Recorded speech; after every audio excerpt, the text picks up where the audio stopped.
G'day guys, how's it going? Welcome back of course to the Time Bomb channel. Hope all is good in your part of the world.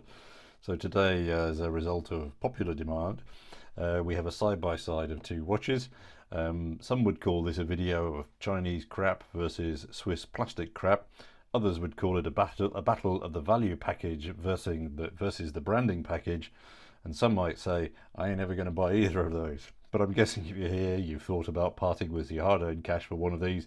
So let's see if we can help out in that sense. I'm going to do a simple side-by-side, crossing several categories I consider to be important, score them up a little bit, and then a little bit always subjective. But anyway, let's moonstomp onwards. Let me zoom in and just open up the boxes. All right, so in the blue corner, or the black corner, we have the Moon Swatch, mission to Mercury, and I've taken it off the stock strap and got one of these ones. I can't remember if I got it, was it Amazon or Fleabay, but yeah, a million times better. But we will be doing a comparison with the original strap. So let me just get it out of the box, somewhere in there. There we go. Right, good. Let's get that out of the way. The Pagani only came in just the other day, so I've not had full opportunity yet to denude and debox. So that's going to be happening today as well as we speak. Okay, and there's our Pagani. Let me just zoom in a fraction more. And as you can see, the one I've picked up here is the one which comes with the vertical font. I can't remember if this is version 3, 5. It depends which shop you're looking at on AliExpress, doesn't it? Give me a second. Let me just denude the watch. All right, so there we go. All right, so there we have our two watches side by side. Category number one that I'm going to choose for my comparison today is going to be branding. Let's say something slightly contentious to start with. Pagani design to me don't make homages, they make rebranded copies. Swatch have made a version of a watch, and you're paying a lot for that Omega text, but there's still an aspect of heritage to the Swatch brand that clearly Pagani don't have. It's not a heritage, obviously, that's built on longevity, quality and innovation. So it's kind of a little bit of a tough call with this one. So I'm going to say -1 point for each of them. Crystals.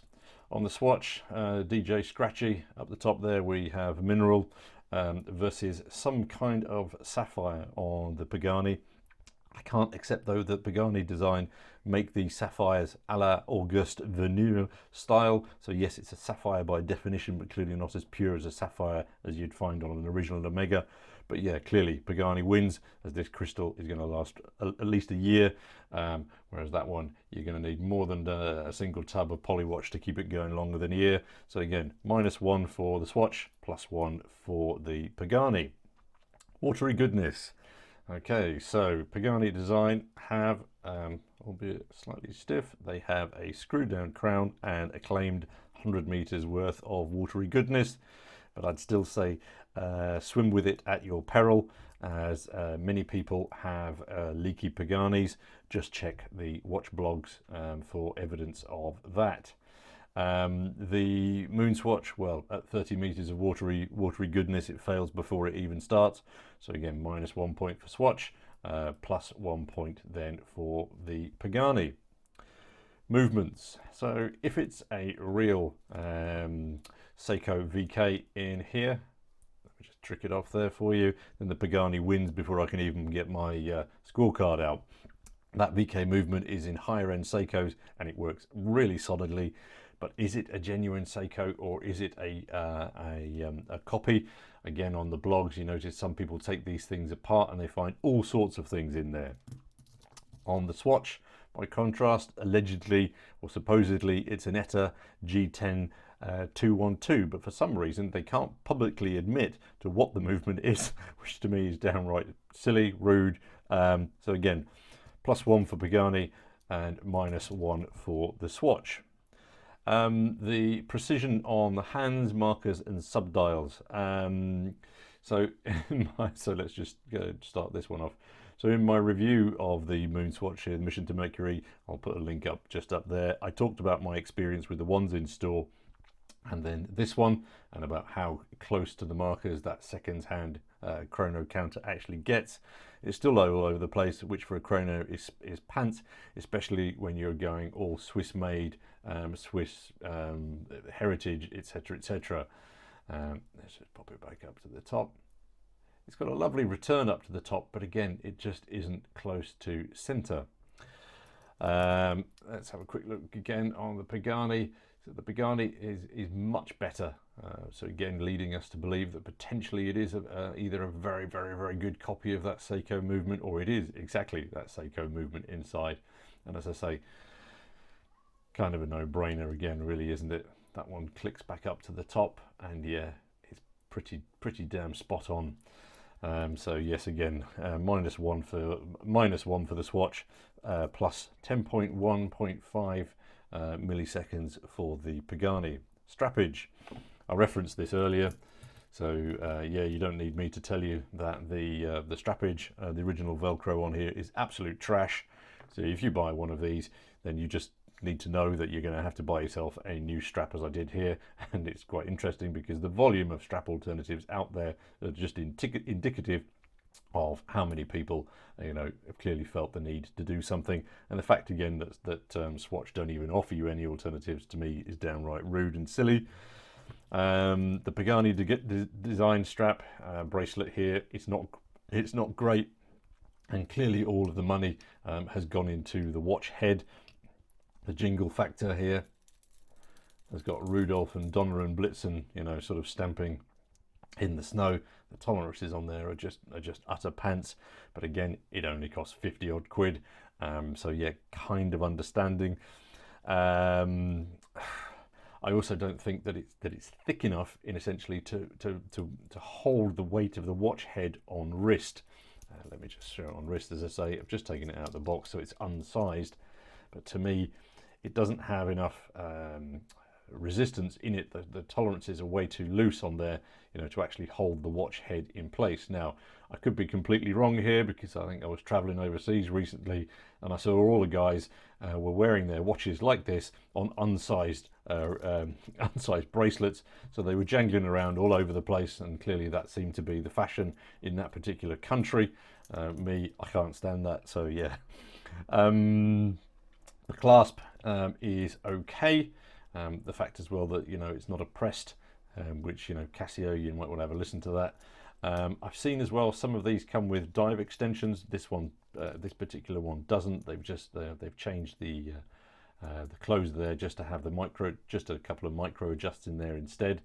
I think perhaps, yeah, I mean, yeah, it's a no-brainer really, isn't it? If you were to try and compare the Velcro nightmare with this steel bracelet, yeah, again, +1 for the Pagani, -1 for the Swatch. Case backs. So the case back design to me on the Pagani here it's infantile. This should be on the back. That design should be on the back of a kid's watch. I have no idea what it's doing on the back of here. It just looks frankly very silly. The case back on the Mission to Mercury is limited. It's simple, it's clean, and I kind of like the dusty battery. So I'm going to say here, sorry, that case back design is awful.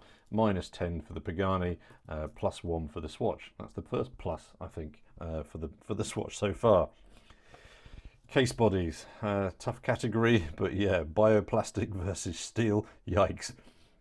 The bioplastic wins if you have a smaller wrist or you want something light.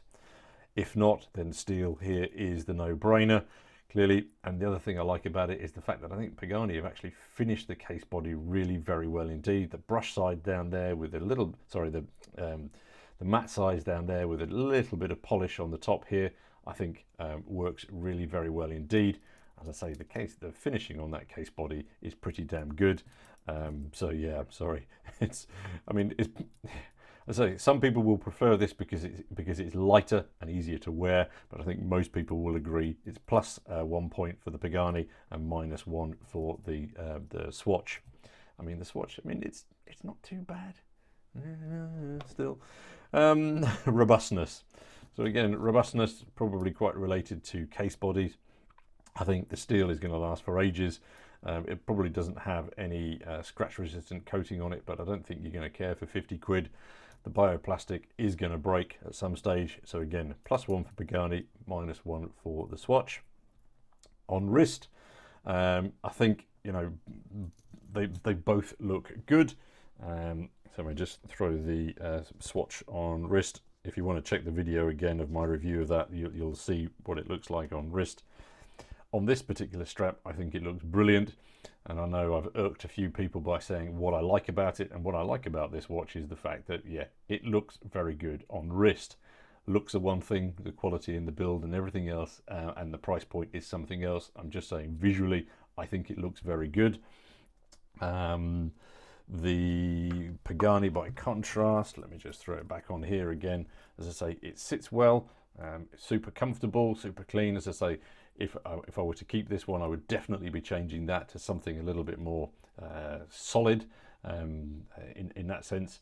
Again, what I might do is actually try this one on the Moonswatch strap. But again, I think the Pagani, perhaps it's quite thick and quite heavy. So again, it's going to be super personal preference. You do have much more variants of the Pagani than just this one. So with, you know, vertical text colors and everything like that. The one thing that I haven't seen though is one which has the black dial, black bezel, and then a black case body. For some reason, the only black case bodies of the Pagani then come with the skeleton dial, which I didn't like. And then obviously with the Omegas, you've got silly colors.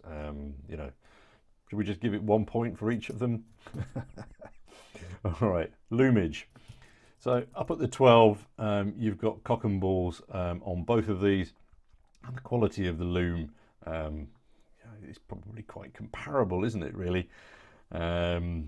It's not brilliant, but I'm probably going to give it to the Pagani a little bit more because it's got a little bit more loom. So yeah, maybe 1 point each again. Price point. On a lot of blogs and things like that, when I was reading about these, I saw that people were talking about the Pagani design being half the price. I disagree. It's a lot better than that. As I say, this one in the sale recently was around 50 quid. This one is just, the Omega branding on this is way overpriced. And again, I talked about that in my full review of these. Do not pay over market price for the Swatches at all, please. So again, perhaps +1 for the Pagani, -1 for the Swatch, because you can pick these things up on AliExpress very well. Talking about that purchasing aspect, you still can't buy the Swatch online, which I think is puerile. Paganis take about a week to get to the UK and are, you know, readily available. So again, it's just really silly that they don't sell these things online. Okay, the hype's done. Let's move on. Make them accessible to people. So again, +1 for the Pagani, -1 for the Swatch. So after you've purchased it, what's next? After sales. Well, the Swatch wins easily because you can take your Swatch into a shop, get the battery changed, blah blah. AliExpress after sales don't exist at all, so anything is better than that, and that's one of the reasons why I stopped buying from AliExpress, is because it's just insane. You try and send it back or etc. It's a horrible experience. So I'm sorry, -1 for the Pagani on after sales and +1 for Swatch. The fun factor. Welcome to the house of fun. Well, yeah, I think the Swatch might win the fun factor because at least they've injected some colours and their own design input into the range. Okay, yes, they've copied the Speedmaster, but they've put some wacky colours in there, and they've done some other bits and pieces to it again, which I think is a little bit of design flair. Pagani design, by contrast, have contributed nothing design-wise other than their logo to the watch, and their logo is also a copy. So in that category, -1 for Pagani, +1 for Swatch. So if I just have a look at my little mental arithmetic and see what the scores on the doors are. So the scores on the doors total up to -2 points for the Pagani design and -14.1 for the Swatch. So yes, on paper, the Pagani design wins easily. And I think despite the silliness of my scoring, I think my conclusion would be it's more a question of, do you want a fun design on your wrist that is overpriced and badly made? In that case, opt for the Swatch. Or if you prefer something that resembles a Speedmaster but is a clone and nothing other than that, well, then you're going to be picking the Pagani. Everything about the Moon Swatch tells me it's something that I shouldn't like, but to me, on wrist, it looks good and it makes me smile. The Pagani design, by contrast, I think is a more serious watch and offers better build quality, longevity, but you just know that you're buying a copy of a watch. As always, those are just my subjective and muddled thoughts, so I very much look forward to hearing your thoughts down below as well on these ones. What do you reckon? Thanks as always for your time and your view, and we'll catch you all in the next watch. Cheers.